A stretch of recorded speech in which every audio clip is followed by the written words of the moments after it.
Hmm.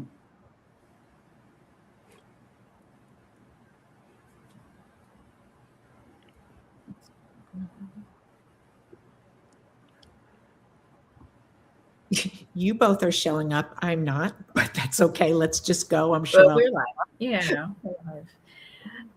Hello, YouTube family. Welcome back to the Ancestral Healing Center. I am here again today with my lovely co-founders, Bernadette and Michael.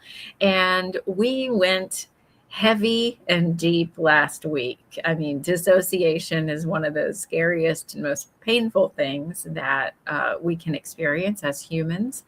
And so, if you, after this episode, if you want to go heavy and deep and dive into the roots of dissociation, you can check out last week's episode. But for today, we're going to do something a little bit lighter and a little bit surprising that I found when I started in this work is that when we're doing ancestral healing work, we're actually becoming historians. So that's why today's title is Before You Judge Your Ancestors, Watch This. Michael and Bernadette are going to open and explore the idea of understanding the historical context that our parents, our grandparents, and all those before our grandparents lived through, and why it's important for us to maybe have a little bit of understanding of the history, the time period that they were living in. So, when we're doing this type of work, there's a lot of sometimes judgments that can come up. I know I'm a therapist, and Bernadette and Michael have been in the healing space for a while, and I'd say it's easy for us to judge our parents, right? Like it's easy for us to be like, my parents did this to me, and that's the roots of all problems. And then that can go back even further. We can judge some of the top hot topics around judgments are, like my family was racist, or my family did this to communities or their employees, and those sorts of things. We can also judge our ancestors for not making better decisions. So we have lots of opinions about that. And so I'd like to open up today's discussion about moving from a judgment lens to a curiosity lens. So Michael or Bernadette, whoever would like to start today, when you hear the phrase, "we are only ourselves in context," which is a phrase that we say a lot around here, so we want to let everybody know kind of what that actually means. So you are only yourself in context. What does that mean to the two of you? Michael, I'll let you start. I was going to say exactly the same. So for me, as soon as you say that, that brings to mind an experience that I had when I was researching my maternal grandmother, who was the black sheep of the family. She had an affair. She was kicked out of the family and basically destroyed the family and very badly traumatized my mother as a result of that, as a childhood experience. And I ended up discovering the address where my grandmother had eventually gone to. And I remember turning up eventually, visiting this house, and I got out of the car, and it was like literally I could hardly push the door open. It just felt the weight of it. And then when I pushed it open, I felt her pain, my grandmother's pain, and this for me was exactly the judgment of the past. And I could understand that it was, whether it was me judging her or her judging herself, there was a judgment in the family, and that judgment was streaming down through the family. But at that time, I did not have the context for the decision that my grandmother had made.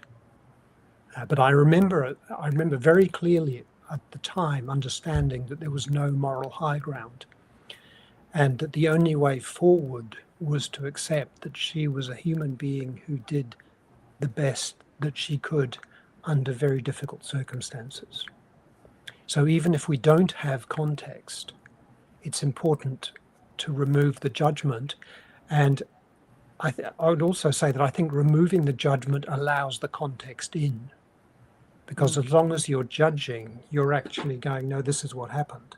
And as soon as you take your blinkers off, you can actually let the context come to you. And that's actually what happened in that story. And as I came to uncover greater and greater depths of the difficulties in the marriage, which made her actions a lot more understandable. Michael, that's really, thank you for that, because that's such a great example. And what it brought up for me is that, me in this generation, we often, our emotions are attached to the people who did something to us. So in other words, what Ruschelle said, it's our parents, or it's our grandparents, but we don't take the steps to begin to understand, in your case, what your grandmother had gone through. And so, and that's what is so important about this discussion, is that it is easy to just feel that you've been harmed or not understood or chastised or whatever it is that you have felt in this lifetime. But that when we open that, when we take the blinders off and say, okay, maybe there's more to this story, and maybe it has something to do with, as we said, historical context of what was going on at the time. So thanks for opening it up like that. So, and what I can actually add to that is, eventually I found out that right straight after my grandmother married, they conceived a child which was born 6 months prematurely and died after 1 day. And that left me with a whole other context question of what happened to this child, because this was 1921, and this is where you have to become the historian. What happened to stillborn children in 1921? You hear these stories of these asylums and orphanages where they're all just dumped in communal grave, and this lands into your family narrative that there was this kind of little body that, it's like, what happened? And I was very fortunate to meet a man in the area where this happened, who actually works with helping people find graves and visit graves. And he told me, oh yes, there'll definitely be a grave. And what they did was that they would take one grave space and they would put three children in an unmarked adult grave. And that was the practice back then. But it's only by becoming the historian that you can find these things, and as a result of that, you can find closure for these events. So why do you think we tend as humans to judge the past by today's standards? Bernadette, I'd like you to answer that. I think that it's what we're taught when we come into the world in our generation. It is how we grow up, in terms of, I grew up in a big family, we've talked about this before, but there is a lot of judging in terms of how you affected affected. So if my brother did something to me, or I would hold a judgment against him, kind of. So we were kind of brought up in that. I think it's kind of it definitely goes back as well, but I think that it is in this, we have, and especially now, we have so many ways of finding out, social media, things that people have done wrong, that we're just so used to putting blame, because the story is out there, even if the underneath story is not out there. So that is real, and it's the same for what I was just talking about with a sibling in my family. Maybe somebody had yelled at them, so they turned around and yelled at me, and so it is. So I think we just judge each other because we've been judged, and that feeling just is very strong. I don't know if I answered that the way you. I think we With lose the dimension. As time goes by, we actually lose the sense of it as a dimension.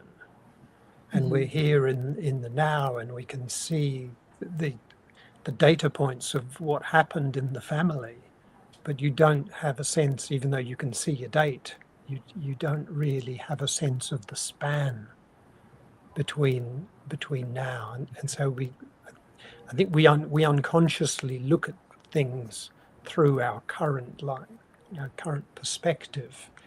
And for me, what's coming to me just as we speak of this is that when you're doing this work, you need to consciously engage the time dimension perspective and go, this happened a while ago. It happened in a world that no longer exists.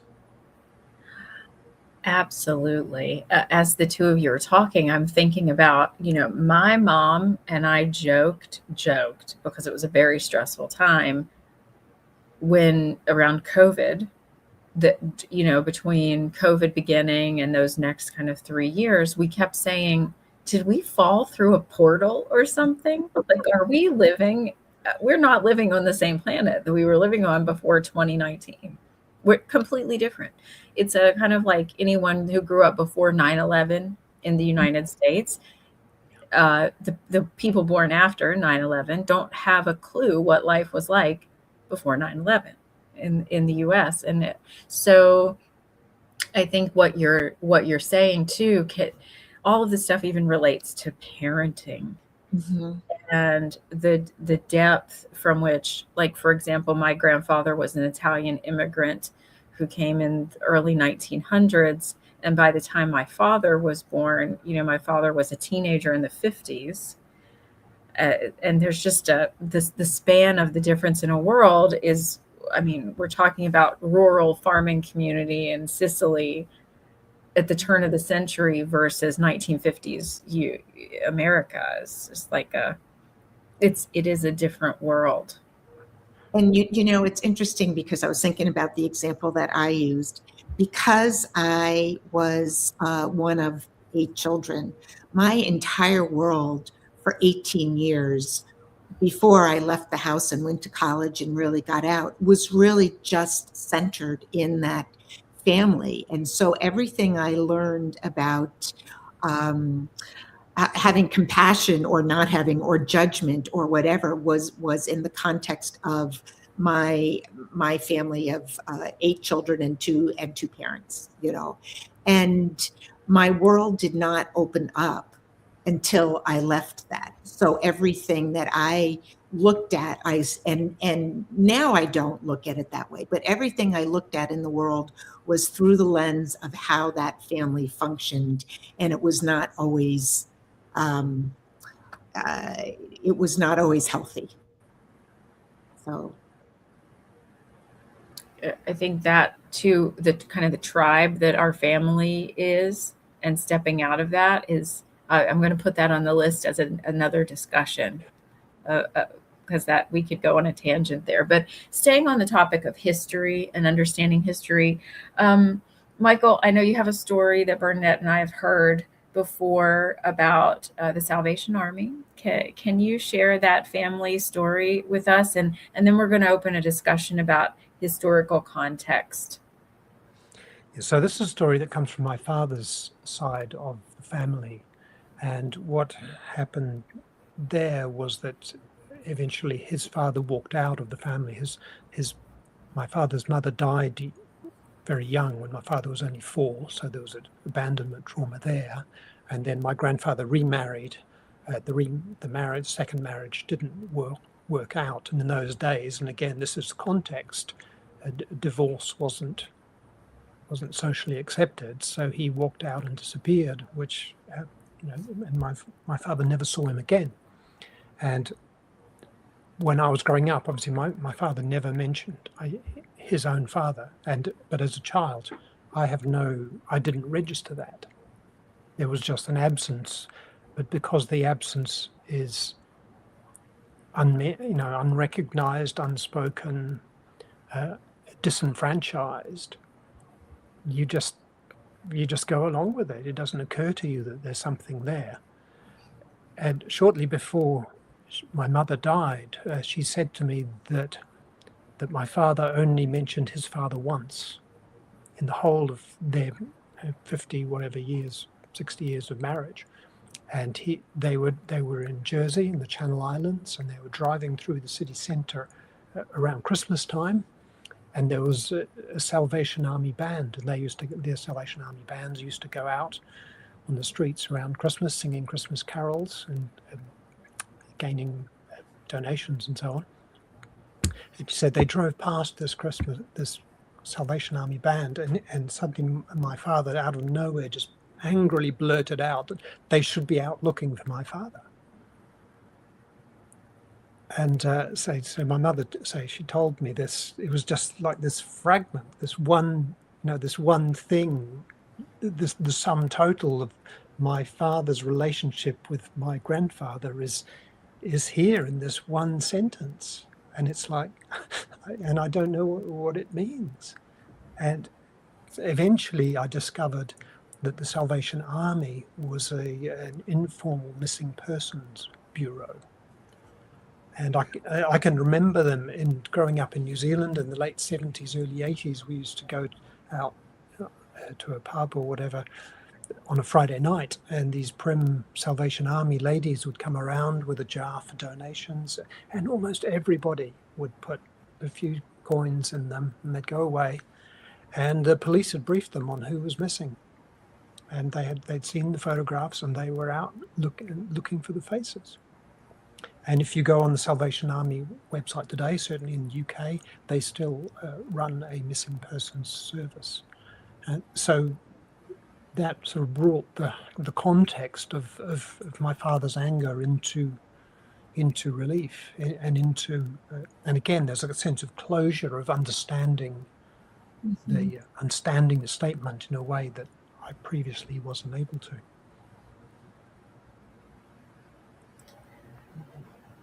Michael, I always appreciate hearing that story, because I think it states the importance of having this historical information. And on one hand, we can get obsessed with the history part.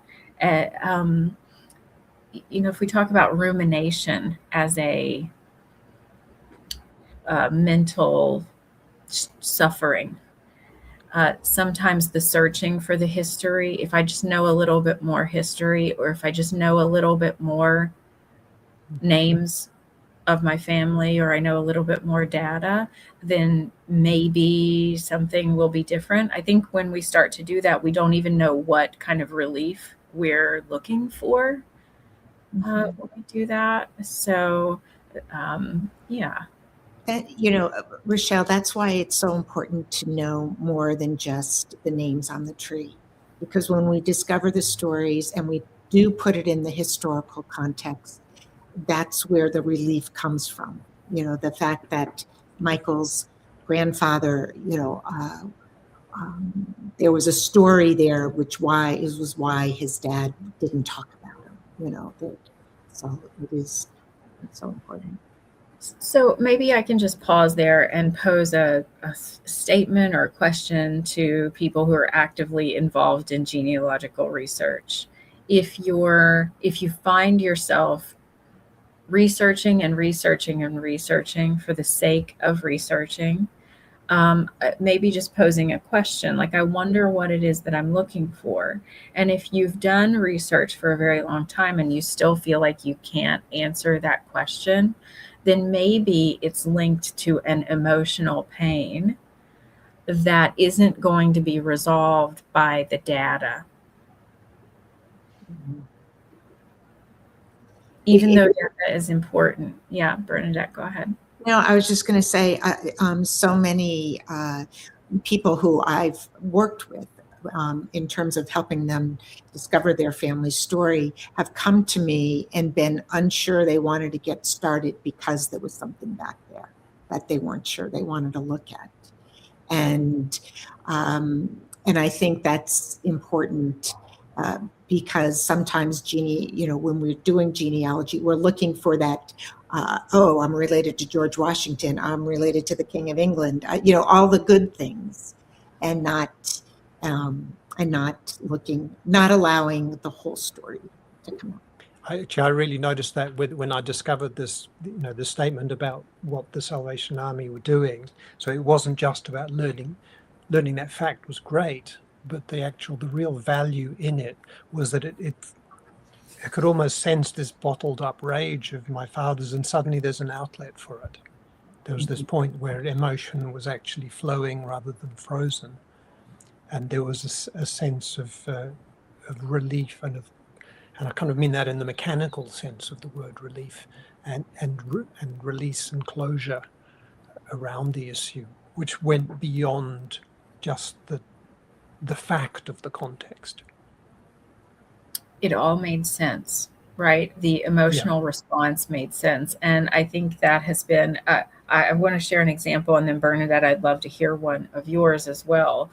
That has been the most valuable thing for me as well, because when I look at my dad, and he was just obsessively anxious about work and just kind of tortured by, do we have enough? There isn't enough. And he sold electrical equipment. And I think, you guys know the story. There was a trauma in my family where his mother witnessed her brother electrocuted. And I've spent a lot of time looking at the context of where my grandmother was and her. So the uncle was only 12 years old when he was electrocuted, and it was related to work. He was out in the work environment when that happened. And if I didn't know that, and I just looked at my dad in isolation and was judgy, right? Why couldn't dad just chill out? We had everything. Like, what was dad's problem? Then it limited the fact that he grew up with a mother who had been severely traumatized by the loss, multiple losses, but that one loss, and that somehow that really, really framed my dad's experience of work, because he chose to control the current by selling electrical equipment. I mean, it's so literal, metaphorical and literal at the same time. So yeah, the empathy for my dad went up tremendously when I learned that story. And Bernadette, do you have a similar story to that, where it's like, oh yeah, that happened, and it put everything in context for me? You both know this story, but my dad lost both his parents when he was very young, 5 and 6 years old. And he was raised by his 2 great aunts and their husbands. And my dad, when I was growing up, he would always, he would get weepy about, his mom. And it was kind of like, oh, here he goes again, and because I looked at his family as these two loving great aunts and his uncles, they were his parents. So, I didn't really understand the depth of the loss. And then one of the things I discovered when my 2 great aunts passed away, my great uncle brought down all of these pictures and memorabilia of his parents that had been kept from him. And he had never, maybe he had seen some when he was 5 or 6, but all of it was kept away from him and his brother because of the historical context. There was so much loss back then. His parents died of tuberculosis. So many people died of the grip of this. They were so used to loss that the idea was, we just put it away and we move on. We don't look back. And that was, I understood my dad as soon as I saw his reaction to all of these things. And I was probably 16 when he was in his 50s, when these things all came to light. And that his reaction completely made me understand the depth of that loss, because I didn't really understand it. I hadn't experienced loss. So it was powerful. But I also had forgiveness for my aunts when I had the historical context that this is what they did back then. They just did it as a way of survival. We just put it away and we don't look at it. We don't look back, we move forward. Can we talk a little bit about a very common thing that I think people have in their family is that some grandparent or great-grandparent was mean? Mm. How often have you heard that? It's like, oh, well, great grandma such and such, she was mean. Well, so thoughts about ancestors being mean. Do you have one, Michael? So all of my birth grandparents they'd all passed away by the time I was born. Oh, no, all but one, and that was the one who'd been kicked out of the family. So I didn't have that experience of meanness, but I know people who've referenced it definitely. And if you go back and look into the lives of some of these people, and the immigrants and the people dislocated by war and the massive losses, you come here in Britain and you look at the war memorials, and you look at the World War I war memorials, and there's 5 brothers with the same, from the same family. And you look at all of those things, that's going to make you mean. Mm-hmm. The loss will make you mean. Yeah, absolutely. Yeah. And because it's disenfranchised, you're not allowed to show it. Yeah. Right. You're not allowed to grieve it. Mm-hmm. Well, and I think if we look back, even if we take it outside of our stories, although Ruschelle, I would love it if you talked about your grandmother, who was thought of, that there was a lot of negative thoughts about her. But it just to remember when we want to take it back into the historical is that even if we just go back a generation, there was so much hardship. I mean, we have, in the U.S., you have we have the stock market crash, we have the Dust Bowl, we have, things like that where there was such poor things. People were so poor, had nothing. In the UK, you think of what they went through in World War II, like what, so we can really take it back very quickly to what deep things these people were faced with, which was literally, they were just trying to stay alive. And the traumas that surrounded them were so hard, so difficult that if we don't process that trauma, it shows up in our bodies in a lot of different ways.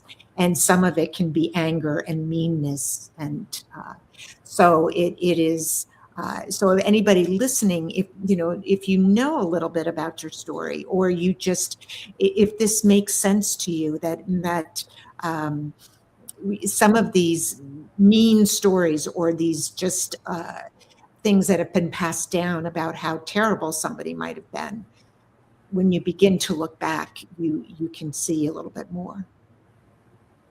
But Ruschelle, I was thinking about your Italian grandmother that had been through what she had been through.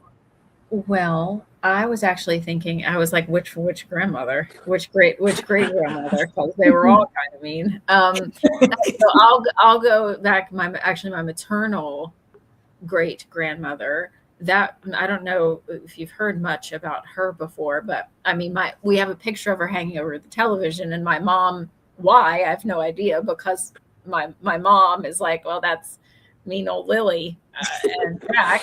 And but Lily grew up on a pioneer family in Appalachia. I mean, she was in the middle of the woods. She grew up in the middle of the woods in rural Appalachia when it was just becoming a civilized, place. I mean, it was,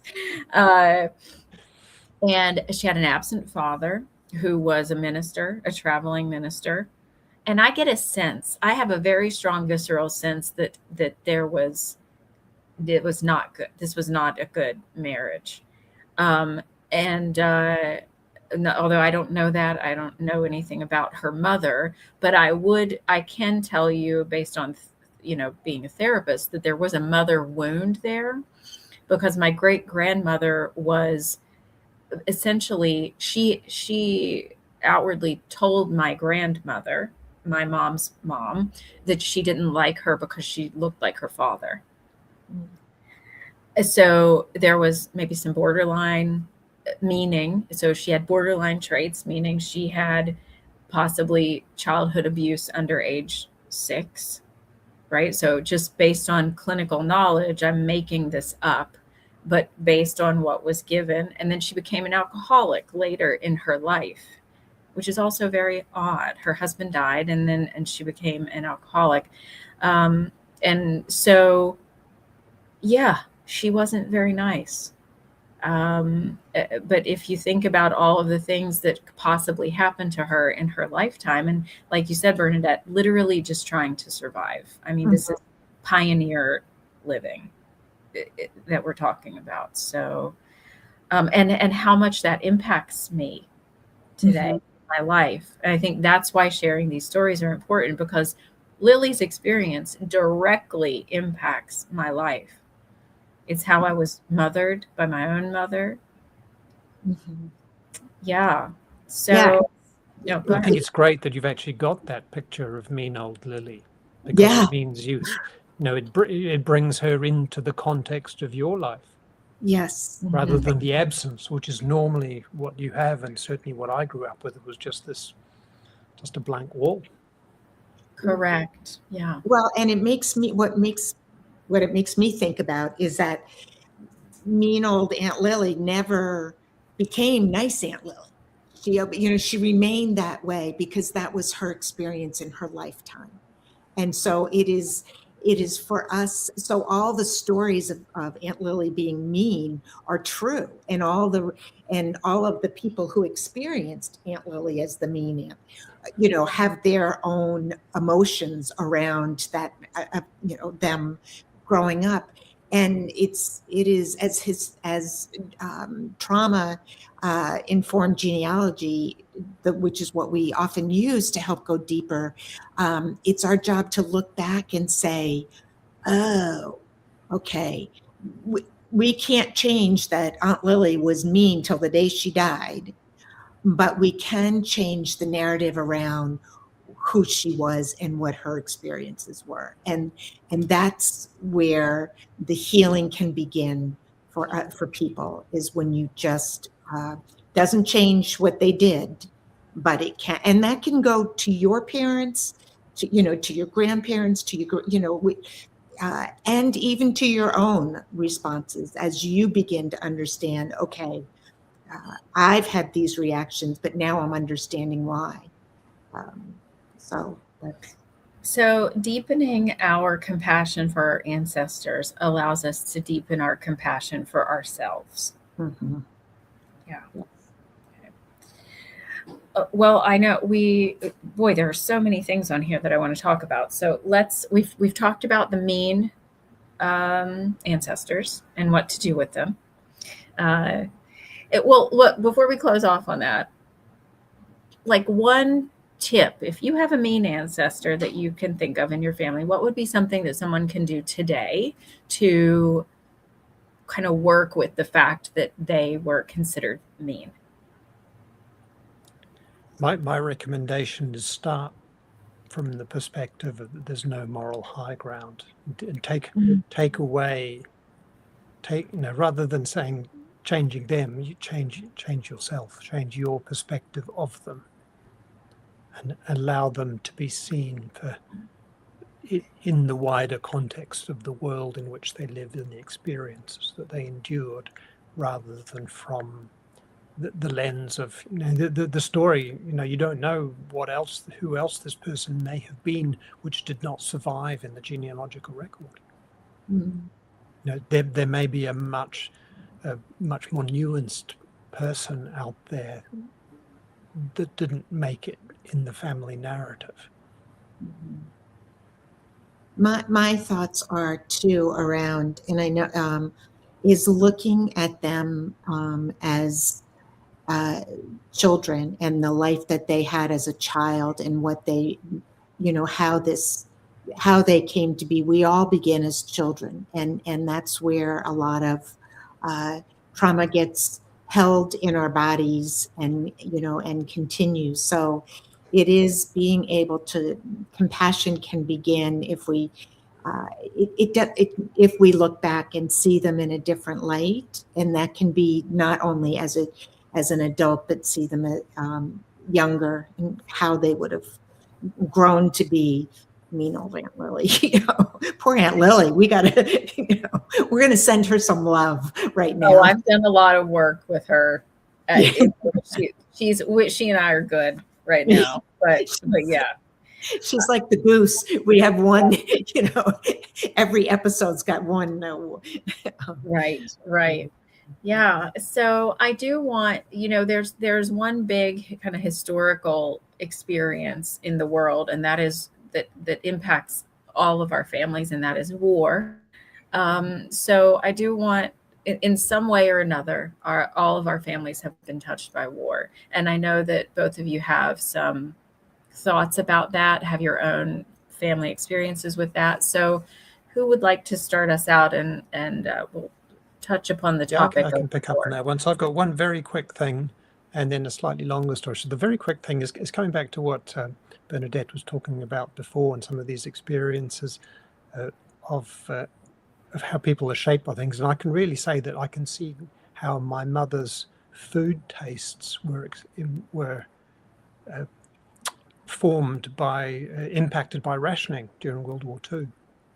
Mm-hmm. So it's not, we don't tend not to think, it's difficult to imagine rationing in our world, and yet it was not just a deal, it was a very big deal, and it literally shaped her responses to food for the rest of her life, despite the fact that we came out of rationing. But the second one I want to share is that even in war, it's possible through understanding context to actually discover strengths in your family. And some years ago, I appeared on a TV program called Antiques Roadshow, which some of you may be familiar with.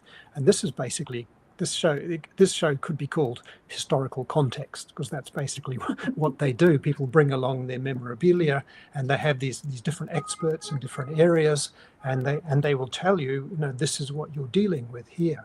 And so I had the fortune that with my grandfather was a famous pilot, that I was one of the few who was selected for filming.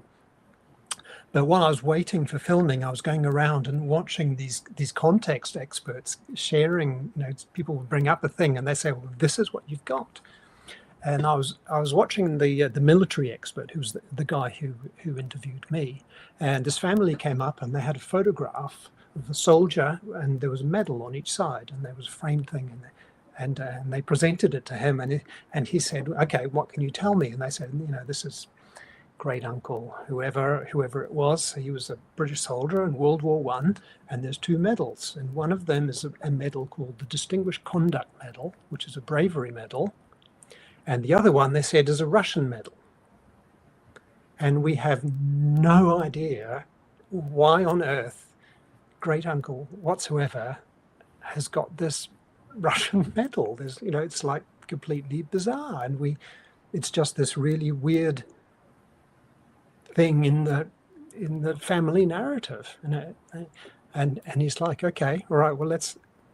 He says during World War I there was a practice where people would be recommended for a bravery medal, and quite often the recommendation will be declined. And if it was declined, they would receive the next lower bravery medal. And then they had this pot of medals from other countries. They had French medals, British medals, Belgian medals, Russian medals, and they'd give them one of those as a kind of a make-up thing, even though it was nothing to do with it. It was like kind of a make-weight medal.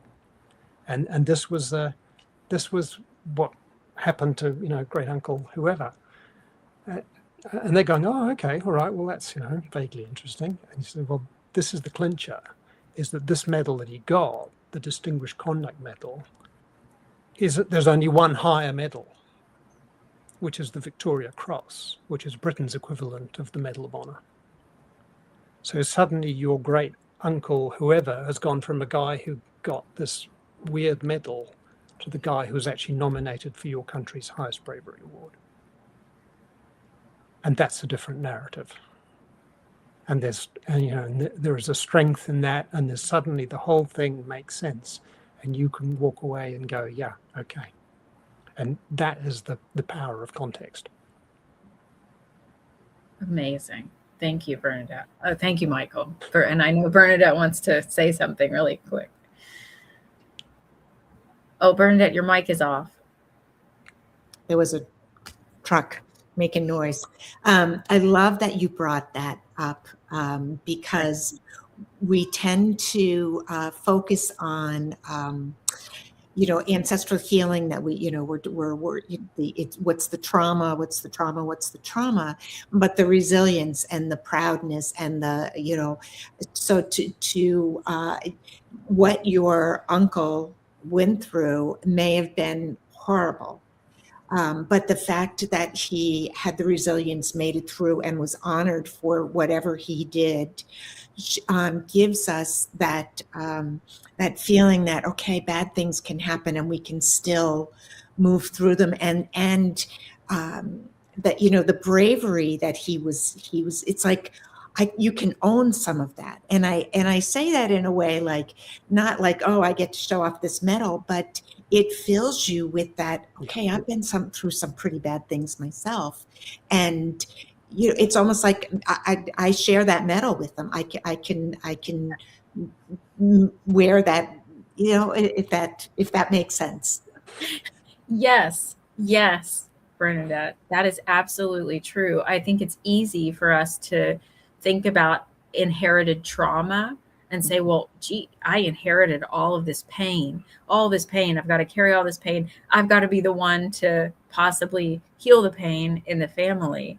But the benefit of doing all this is that you get to get some credit from your ancestors as well. If I've got to carry their pain, then I'm also going to be like, yeah, I come from a lineage where we won medals and we were honored by our community as well. And I want to say something about that, because I think a lot of people come from families where maybe there's not a lot to brag about, I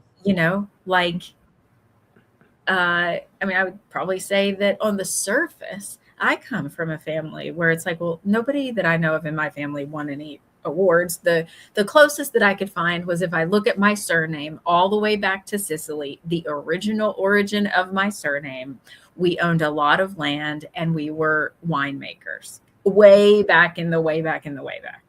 Right. So if I dug that up, I'm going to own that somewhere back there, somebody was a landowner that was pretty prominent in their community, but I had to do a lot of digging for that. I think if we look at our families in context, our family members in context, and we can look at them from a strengths perspective, and we can say, well, what was the thing that I'm going to hold on from Lily that was like, and I always use the term badass. I think what made Lily a badass? And I do know some things about her. She could look at you and make a dress for you without a pattern. She farmed her entire little yard, and she raised all of her own food. All of her food. She rarely bought anything. She was incredibly talented, and she made her little tiny home beautiful. She loved beauty, so if you're in a family where you're like, well, I don't know what we're going to say nice here about these people. It's there. It is absolutely there. Yeah, I can say with the war things, I mean, there was a lot of loss, and going back, needless loss. So there is equally a danger that you can end up going down the hole of needless loss. I have a friend in New Zealand who's actually a professional historian, and his aunt discovered that she had a relative who had died in what's called the Crimean War, and this was in the 1860s between Britain and Russia. And she was jumping down excitedly and saying to my friend, "Oh, can you research this relative, and he's going, no, don't bother, just don't bother. And because he knew it was one of those campaigns where there were very few battles, and they spent most of the time sitting around in muddy camps dying of dysentery, and he just looked at the dates and went, I'm sorry, but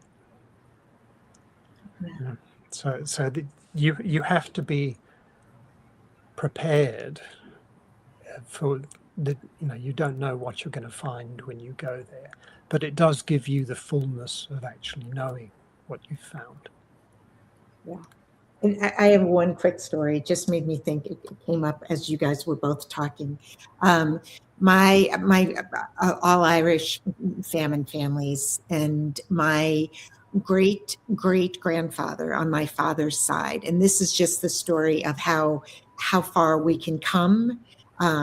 Was his job. He was called a night soiler, and a night soiler went and cleaned the street of all the excrement that people would dump out of their homes, because obviously there was no plumbing back then. His son, my great-grandfather, became a grocer, and he was the one that immigrated and ended up owning his own grocery store in New York City.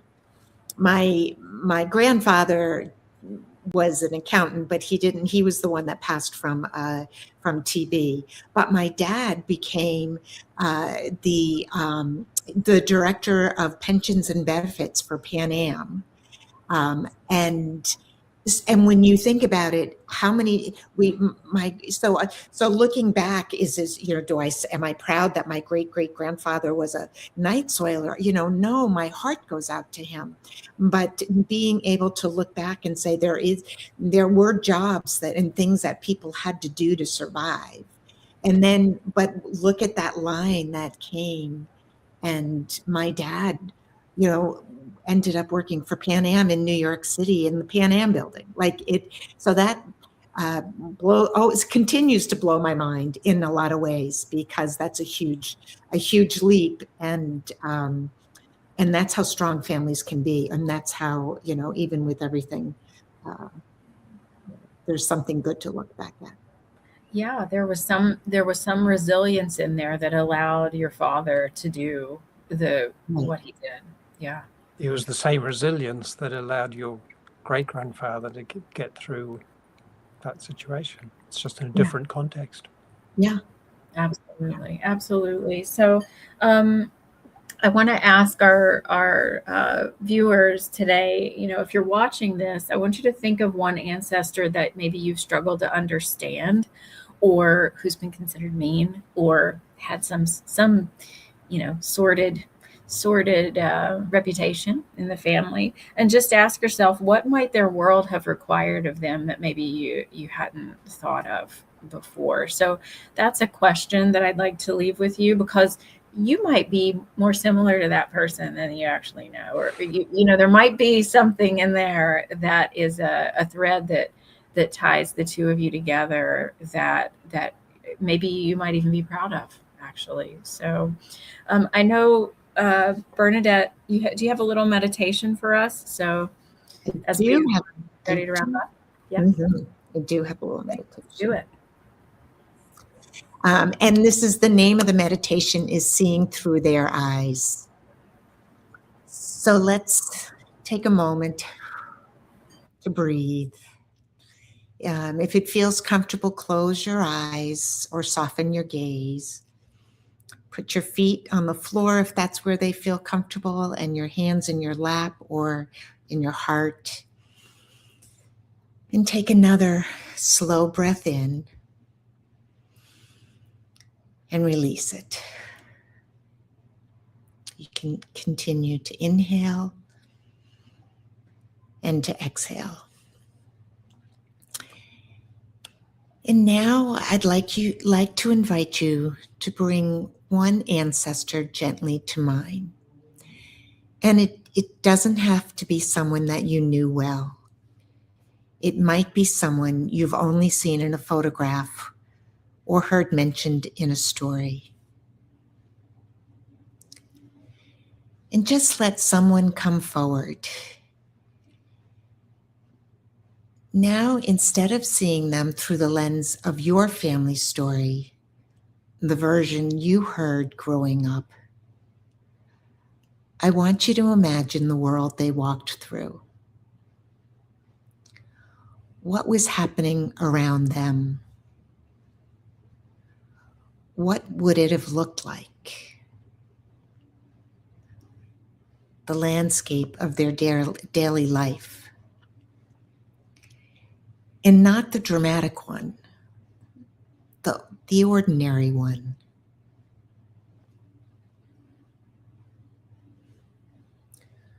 What did the morning sound like where they lived? What did they see when they stepped outside? What were the rules, spoken and unspoken, of their time? What was expected? What wasn't safe to say or feel or want? What was allowed?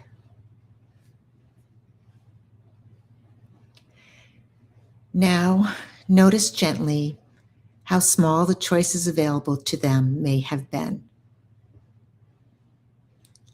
Not because they were small people, but because the world around them was pressing in.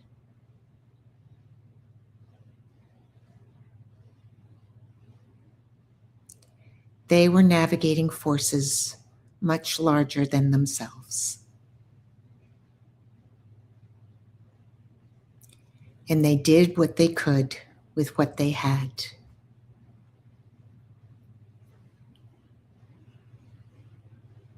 Take a breath here. Inhale and release.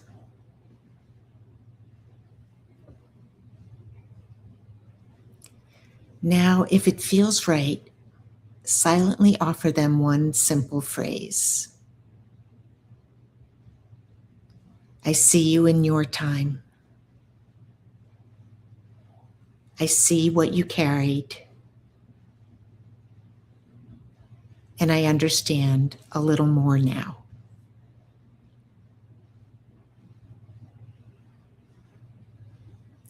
You don't have to forgive anything right now. You don't have to resolve anything. Understanding is enough for today. Seeing their world, even briefly, changes how you hold the story.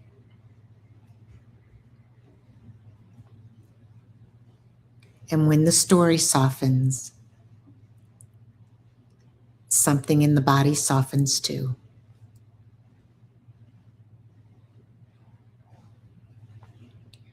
So take one more slow breath in and let it go. Notice the room around you, the sounds, the temperature. You are here in your time with more understanding than you had before. And that is a quiet, powerful kind of healing.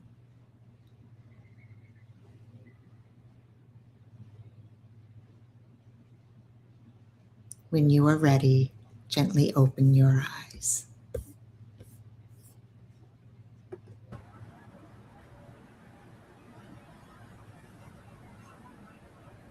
So I would encourage anyone watching, if you had any images or memories or thoughts pop up during the meditation, if you want to write those down, and maybe there's something in there that can help you along your journey of understanding your ancestors and transforming your life. So thank you all again for watching us today, and we will see you again next week.